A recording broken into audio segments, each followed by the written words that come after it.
इस कहानी की शुरुआत में अनीता नाम की एक लड़की को दिखाया जाता है जो पागल खाने में होती है और जब उसके पास नर्स आती है तो वो उस पे हमला कर देती है, जिस वजह से उसे कोठरी के अंदर बंद कर दिया जाता है। और यहाँ से कहानी फ्लैशबैक में जाती है जहाँ पर हम एक टाउन को दिखाया जाता है जिसका नाम डेविल्स कैटल है और अनीता अपने सभी दोस्तों जेनिफर के साथ इसी टाउन में रहा करती थी। इस टाउन का नाम डेविल्स कैटल इसलिए है क्योंकि यहाँ पर एक झरना है जिसका पानी एक गड्ढे के अंदर जाता है। वो पानी वहां से कहां समा जाता है किसी को कुछ भी पता नहीं चलता। और स्कूल में जेनिफर को दिखाया जाता है जो हर एक एक्टिविटी में बहुत ज्यादा एक्टिव होती है, इसीलिए बहुत ज्यादा फेमस है। जबकि अनीता उससे बिल्कुल अपोजिट है, पर वो जेनिफर को अपने बॉयफ्रेंड से भी ज्यादा पसंद करती है। इसलिए वो दोनों रात में जेनिफर के साथ एक क्लब में जाती है जहाँ पे एक लड़का परफॉर्म कर रहा होता है। यहीं पर जेनिफर की मुलाकात एक लड़के से होती है जिसका नाम निकोलाई है। जेनिफर को लड़का बहुत पसंद आता है, इसलिए वो उससे बात करती है और उसके बाद उसके लिए ड्रिंक लेने के लिए जाती है। जब जेनिफर उसके लिए ड्रिंक लेने के लिए जाती है तो वो अपने दोस्तों से जेनिफर के बारे में कुछ बोलता है और यहाँ वो उसकी दोस्त सुन लेती है। वो अपनी दोस्त जेनिफर को बताती है, लेकिन उसकी दोस्त कहती है कि इसे इग्नोर करो।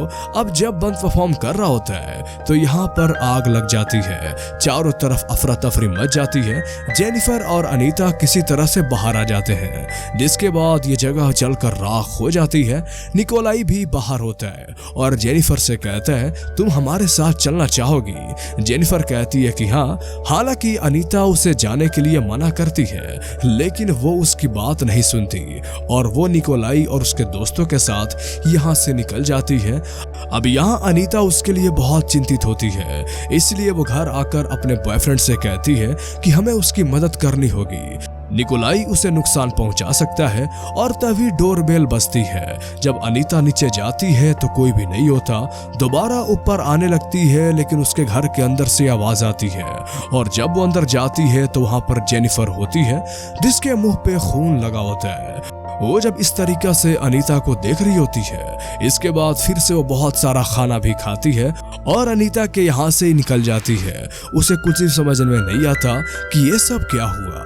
अगली सुबह भी वो जेनिफर के लिए बहुत ज्यादा परेशान होती है, पर तभी जेनिफर उसके सामने आ जाती है जो पूरी तरह से नॉर्मल होती है।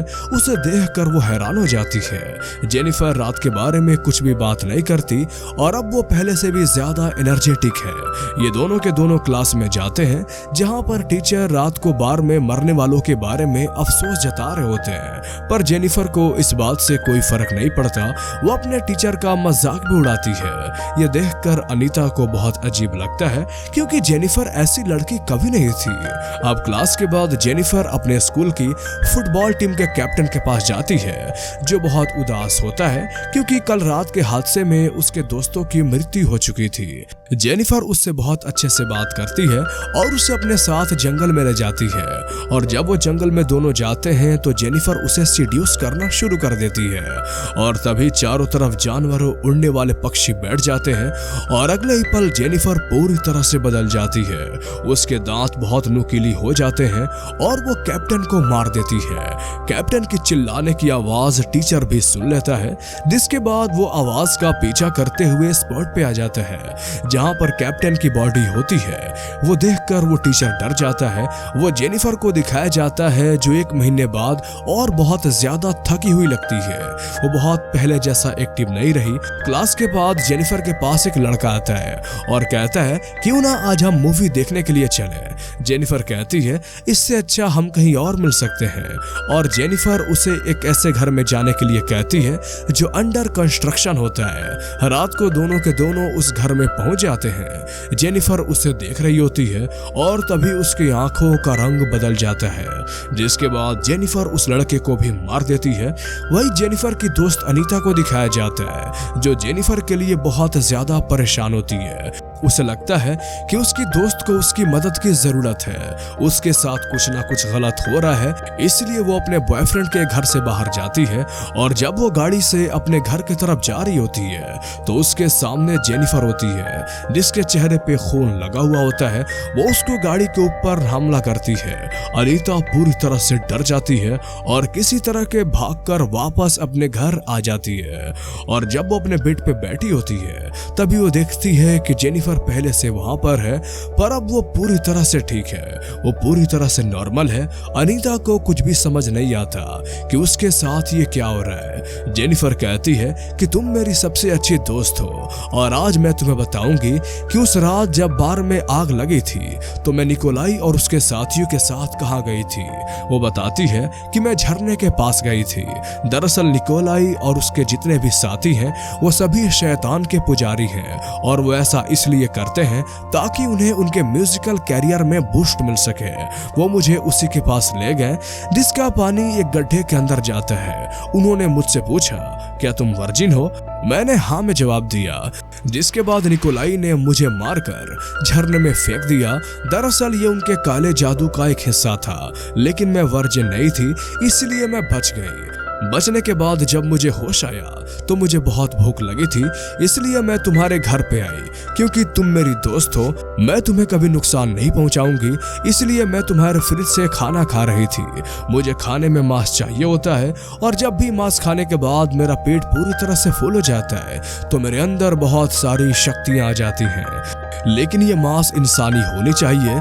इसके बाद वो अपना हाथ काट कर दिखाती है, जो जख्म अपने आप ही भर जाता है।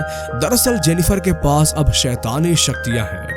अनीता कहती है कि तुम यहाँ से चली जाओ और इसके बाद जेनिफर उसके घर की खिड़की से कूदकर यहाँ से चली जाती है, जो देखकर अनीता पूरी तरह से हैरान हो जाती है क्योंकि ये खिड़की सेकेंड फ्लोर पर थी। अनीता अपनी दोस्त जेनिफर के लिए बहुत ज्यादा परेशान है, इसलिए वो उसकी मदद करना चाहती है। वो एक लाइब्रेरी में जाती है जहां पर वो पैरानॉर्मल एक्टिविटीज की किताबें पढ़ती हैं और उसे पता चलता है कि निकोलाई और उसके दोस्तों ने गलती की। उन्होंने उसे वर्जिन समझा, इसीलिए मार दिया। हालांकि इसके बाद वो फेमस तो हो गए, लेकिन अब जेनिफर की बॉडी पर शैतान का कब्जा भूख में था। उस किताब में लिखा होता है कि अगर ऐसे इंसान को मुक्ति देनी है, उस शैतान से आजाद करना है, तो उसके दिल पर चाकू मारना होगा। इसके बाद अनीता अपने बॉयफ्रेंड के पास जाती है, उसे सब कुछ बताती है, पर वो उसकी बातों पर यकीन नहीं करता। वो कहता है कि तुम्हें साइकेट्रिस्ट के पास जाना चाहिए, पर वो उससे कहती है कि ऐसा नहीं है, मैं जो कुछ कह रही हूँ वो सच कह रही हूँ। जल्दी हमारे स्कूल में बहुत बड़ा फंक्शन होने वाला है जहाँ पर बहुत सारे लोग इकट्ठा होंगे और मुझे लगता है कि जेनिफर वहां पर किसी को मार सकती है। तुम्हें अपना ध्यान रखना होगा, मुझे तुम्हारी चिंता है। वो जानती है कि जेनिफर अगर मांस नहीं खाएगी तो उसकी शक्तियां खत्म हो जाएंगी, वो जल्दी ही बुढ़ी हो जाएगी। अनीता का बॉयफ्रेंड कहता है कि तुम्हें इस बारे में चिंता करने की कोई जरूरत नहीं है, मैं अपना ध्यान रख सकता हूँ। और फंक्शन का दिन आता है जहाँ पर सभी स्टूडेंट्स इकट्ठा होते हैं और इस दिन ना ही यहाँ पे अनीता का बॉयफ्रेंड होता है और ना ही जेनिफर। ये देखकर वो डर जाती है, उसे शक होता है कि कहीं जेनिफर उसके बॉयफ्रेंड को मार न डाले, इसलिए फंक्शन छोड़कर वो भागकर अपने बॉयफ्रेंड के घर पे जाती है। जहां पहुंच के उसे पता चलता है कि उसका बॉयफ्रेंड अभी अभी वॉक करते हुए फंक्शन के लिए निकल चुका है। वही उसकी बॉयफ्रेंड को दिखाया जाता है जो जेनिफर के साथ होता है। जेनिफर उसे झूठ कहती है कि तुम्हारी गर्लफ्रेंड यानी कि अनीता का किसी के साथ अफेयर चल रहा है, वो तुम्हें धोखा दे रही है और बातों ही बातों में बहला फुसला कर वो उसे अजीब से घर के अंदर ले जाती है और यहाँ पर उसे सीड्यूस करना शुरू कर देती है। उसके करीब जाने की कोशिश करती है पर वो मना कर देता है। वो कहता है कि मैं अनीता से प्यार करता हूँ, मैं उसे धोखा नहीं दे सकता। इसे सुनने के बाद जेनिफर को गुस्सा आ जाता है, वो उसे पूल के अंदर फेंक देती है और उस पर हमला करना शुरू कर देती है। पर अब यहाँ पर अनीता भी आ चुकी है और वो देखती है कि जेनिफर उसके बॉयफ्रेंड को मार रही है, इसलिए वो अपने बॉयफ्रेंड को बचाने के लिए पानी में कूद जाती है और जेनिफर का सामना करती है। उसकी आंखों में स्प्रे कर देती है जिससे जेनिफर को गुस्सा आ जाता है और जब वो अपनी दोस्त अनीसा कहती है कि मैं सिर्फ लड़कों को शिकार नहीं करती बल्कि मैं लड़कियों को भी मार सकती हूँ और अपनी शक्ति से वो हवा में उड़ जाती है और अब वो अनीता को मारने के लिए आगे बढ़ती है, लेकिन तभी अनीता का बॉयफ्रेंड एक रॉड उसके शरीर के आर पार कर देता है, जिससे वो बहुत बुरी तरह से जख्मी हो जाती है। उसका बहुत सारा खून बह जाता है, इसलिए वो कमजोर हो चुकी है। जेनिफर यहाँ से चली जाती है और अनीता का बॉयफ्रेंड, जो कि बहुत ज्यादा जख्मी है, उसी की आंखों के सामने दम तोड़ देता है। अनीता को इससे बहुत गुस्सा आता है और अब वो जेनिफर से किसी भी कीमत पे बदला लेना चाहती है, इसलिए वो सीधा जेनिफर के घर जाती है, जहां पर वो एक बार फिर से जेनिफर और अनीता के बीच में फाइट होना शुरू हो जाती है। जेनिफर अनीता की गर्दन पे काट लेती है, पर तभी अनीता को मौका मिल जाता है और वो जेनिफर के दिल पे हमला करके उसके दिल को चीर डालती है, जिससे उसका बहुत खून बहता है। उसने पैरानॉर्मल एक्टिविटी के बुक में पढ़ा था कि अगर उसे जेनिफर को और शैतान को खत्म करना है तो उसके दिल पे वार करना होगा, और अब वो दिल पर वार कर चुकी है, जिससे जेनिफर और शैतान दोनों ही खत्म हो जाते हैं। पर तभी यहाँ पर जेनिफर की मॉम आ जाती है, जो देखती है कि अनीता ने जेनिफर को मार डाला। उसे अपनी बेटी की सच्चाई के बारे में नहीं पता होता और कहानी वापस आती है प्रेजेंट में, जहां पर अनीता अब एक पागल खाने में है, और इसकी वजह यही होती है कि उसने अपनी दोस्त को मारा था। पर वो अनीता पहले जैसे अनीता नहीं रही, वो बहुत ज्यादा एग्रेसिव हो चुकी है। वो लोगों के ऊपर हमला करती है और हम उसे यहाँ पर हवा में उड़ते हुए भी देखते हैं, जिसका मतलब ये है कि शैतानी ताकत अब इसके अंदर भी है, क्योंकि जेनिफर ने मरने से पहले इसे भी काटा था और अब वो जिंदा है। इसलिए जेनिफर के अंदर जितना भी शैतानी शक्तियां थी, वो सब के सब अब उसके अंदर है। वो बहुत ताकतवर है।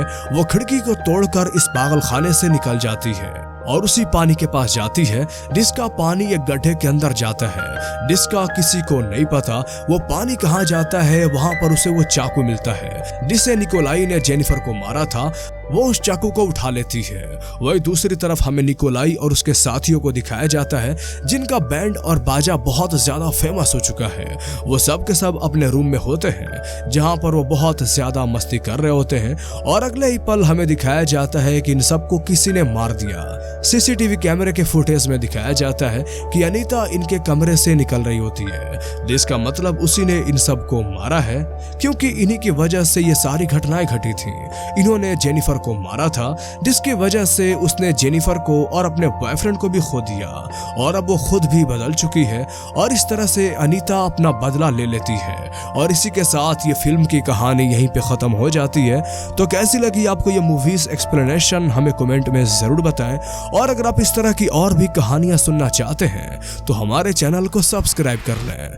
तो फिर मिलते हैं अगले वीडियो में, तब तक के लिए गुड बाय।